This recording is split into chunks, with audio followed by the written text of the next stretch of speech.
We're here at Paumanok Vineyards out on the North Fork of Long Island in Aquebogue, and I'm here with winemaker Kareem Massoud, and I'm so glad to meet him.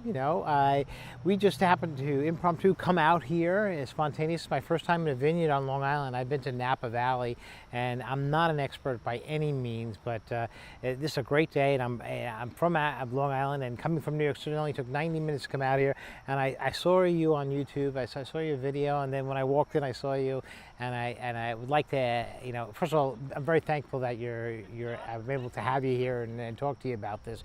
But what a beautiful place you have here. It's gorgeous, and I know so much is going on. But as a winemaker, they told me you're a winemaker. I didn't know. I know your parents are the owners, Ursula and Charles. Yeah. And as the winemaker, what is it you do here?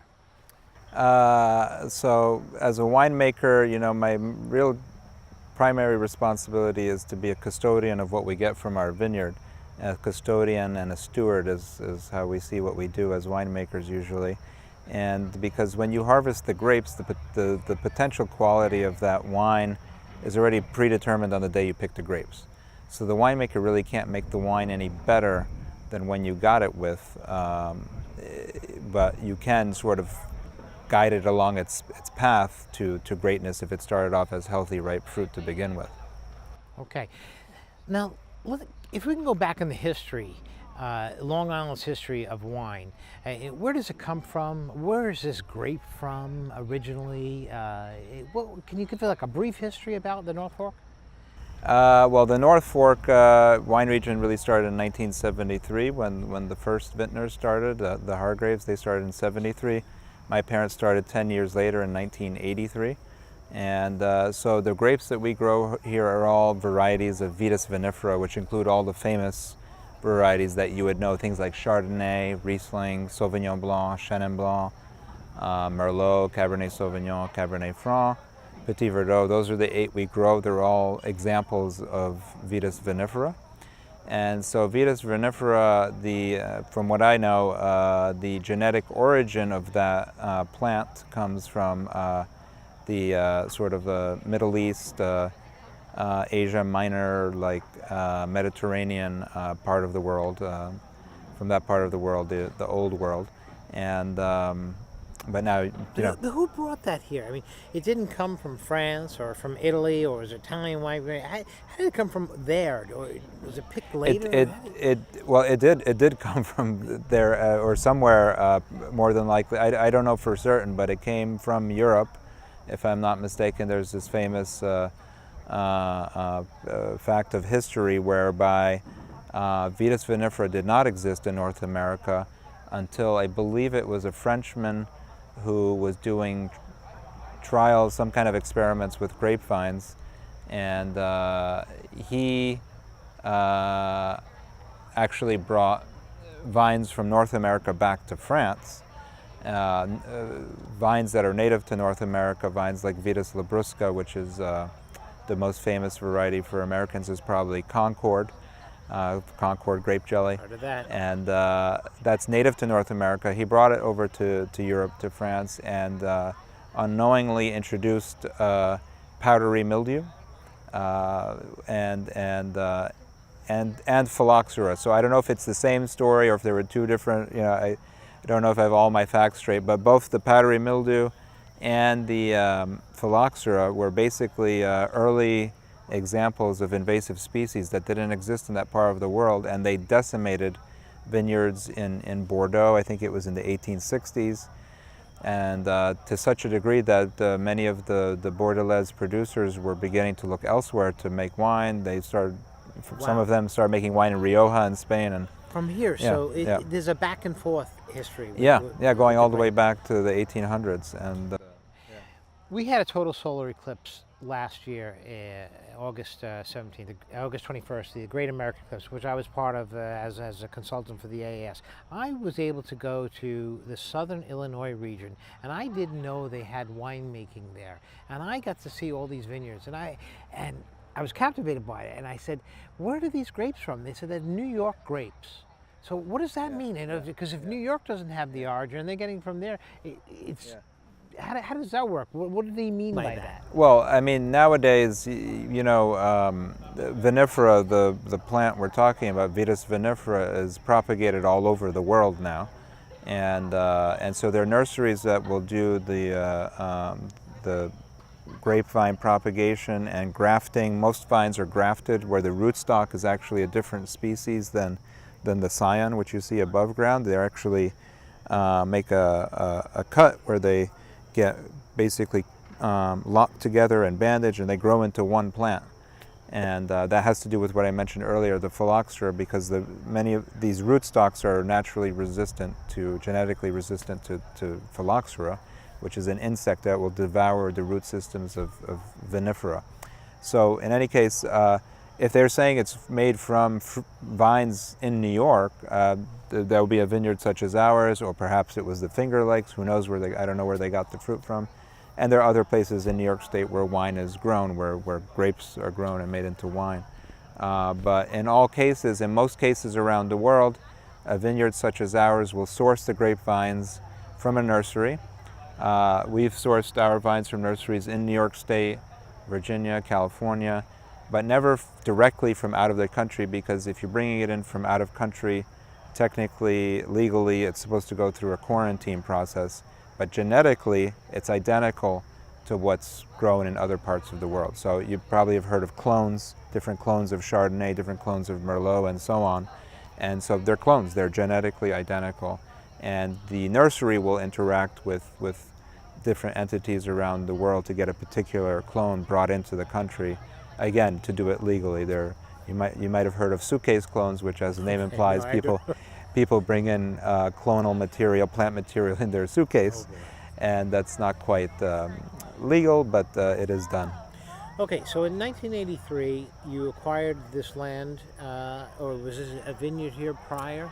No, it was a potato farm. A potato farm. And my parents acquired what used to be a potato farm in 1983, and they got straight to work and planted our first grapevines in '83. What was the specialty? What wine did you do then? So in the beginning, we planted Riesling and Chardonnay in 1983, because part of that has to do with my mother being a German, born and raised in Germany. And semi-sweet Riesling. Okay, one of our most popular wines. And then Chardonnay. My father's a Francophile, a lover of all things French, including white and red Burgundy, but we don't grow Pinot Noir until this year. We just planted Pinot Noir. Minor digression, we're planting Pinot Noir for sparkling wine, not for red wine. But anyway, after we planted the Riesling and the Chardonnay, we added Sauvignon Blanc, which is what surrounds us right here. That was planted in '84. And then after that, in the '80s, we planted Merlot, Cabernet Sauvignon, and Cabernet Franc. And then over time, we've added new varieties like Petit Verdot and Chenin Blanc, and more recently, Pinot Noir I just mentioned. And it's a slow process to add. Yeah, everything in wine is a slow process. Yeah. Everything in wine takes time. What is your most prized, let's say, achievement, if I may ask, for this vineyard, and what would make it typical, outstanding against others? Because it seems to be very popular as far as online. Yeah, that's a good question. What do people think is their favorite wine? Well, what are you selling the best? I mean, our Chenin Blanc has really become our most popular wine. The Chenin, for one thing, we were the sole producer of Chenin Blanc in the whole state of New York until very recently. Someone out here has just planted some. But for a long time, we were the sole producer of Chenin Blanc in New York. And it became very clear to us that variety is very well suited to our terroir. And it was received really well by the public, by our customers that come here to the winery, our wholesale customers, restaurants and stores that support us across Long Island and New York City. That wine has done very well for us. And this is because of the land, the weather, and your work, right? And is there any secrets involved in doing things that you may be doing different than what's traditional?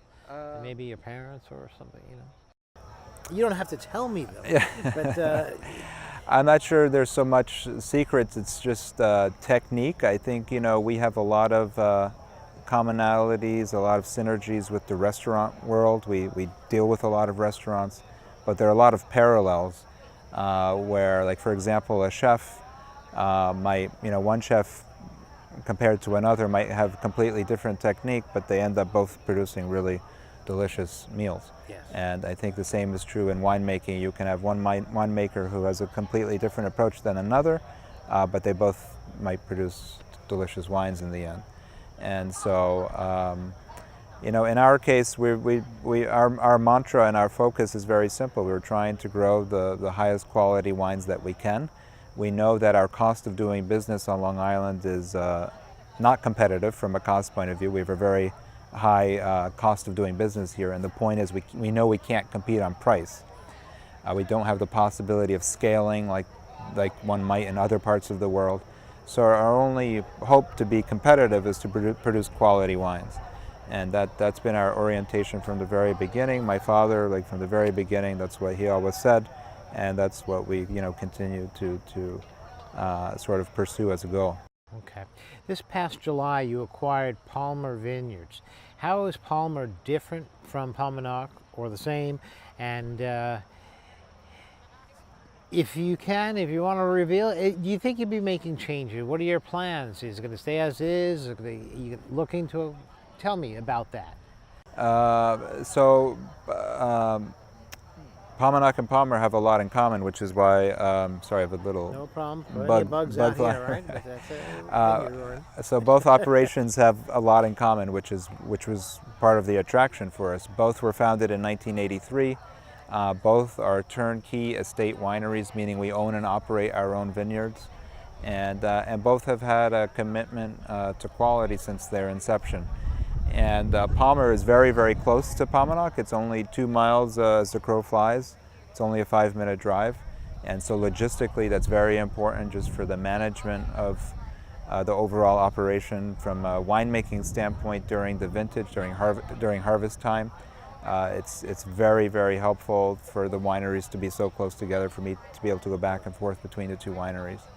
And so we don't have any major plans to do immediate big changes. Over time we might do some changes, but for the time being we want to sort of hold the course with Palmer. We're going to preserve the Palmer brand, and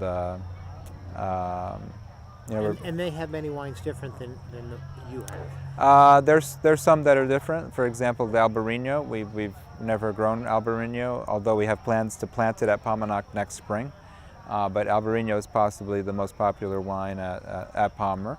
It's a very nice wine, and that's definitely something different. And there's some other varieties that we grow at Palmer that we don't have here.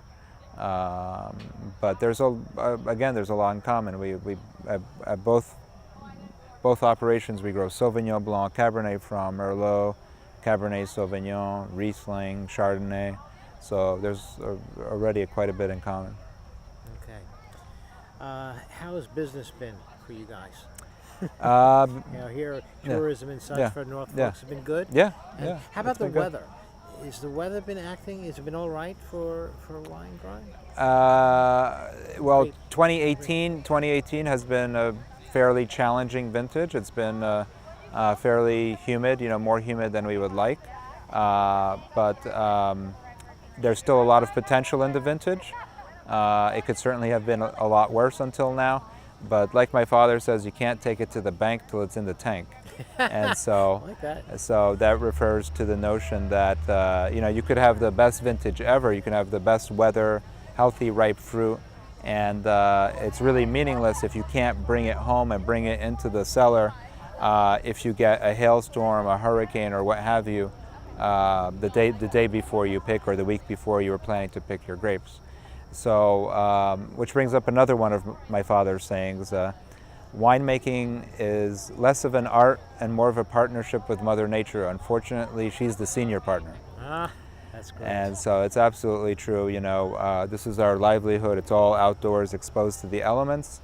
And so when we're blessed with great weather, which is what makes a great vintage, that's how you make great wine. I mean, it's fundamental to making great wine.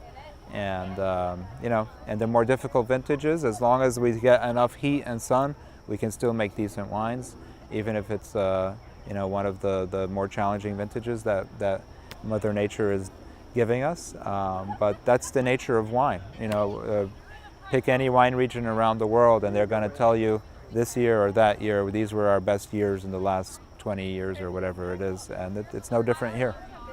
But it's been successful since '83 overall. And Overall, still we can't complain. We're very happy. It's been quite successful overall, and we're very excited about the future. No, that's great. I want to thank you very much, Kareem. My and pleasure. Congratulations Thank on you. acquiring the Thank Palmer you. and expanding your business, and I really appreciate it. Thank you. Thank you very much. Thank you. Thank you.